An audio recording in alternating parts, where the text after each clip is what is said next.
Mollo, attention à la marche. Ah, vous aussi, vous faites ça? En 3 minutes, elle vous met une rue en sens unique. Hein.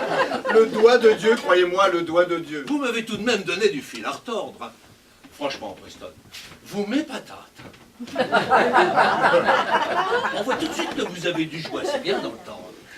Vous êtes rouillé naturellement depuis, mais c'est normal. Je vous épatate. Eh, vous avez vu ça? Quoi? C'est quand même autre chose que l'archevêque de Canterbury. Hein. Parlez-vous? Et Mademoiselle Forsyth. Cette fille est sucrée, pétrie de sucre et d'épices comme le ketchup. Et la première guêpe de l'année, ça s'arrose. Prenez un verre. J'en ai déjà bu 2. Mais tant que vous êtes capable de les compter, c'est pas grave. Hein. C'est à se demander où vous avez été piqué. Juste au-dessus du genou. 40 cm au-dessus environ.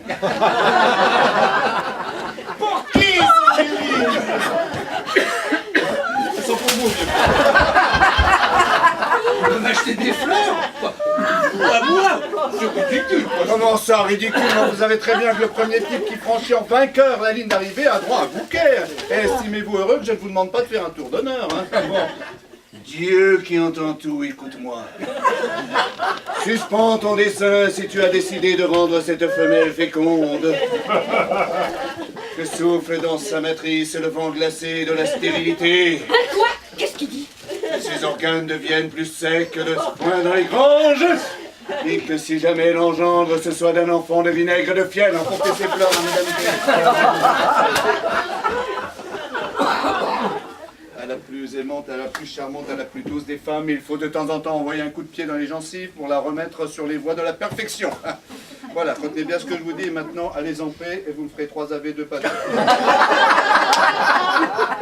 Maintenant, mes seigneurs, mettons l'épée au point et chargeons ce caviar et ce canard qui nous nargue.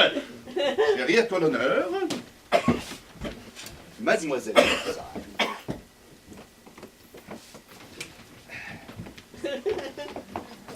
John.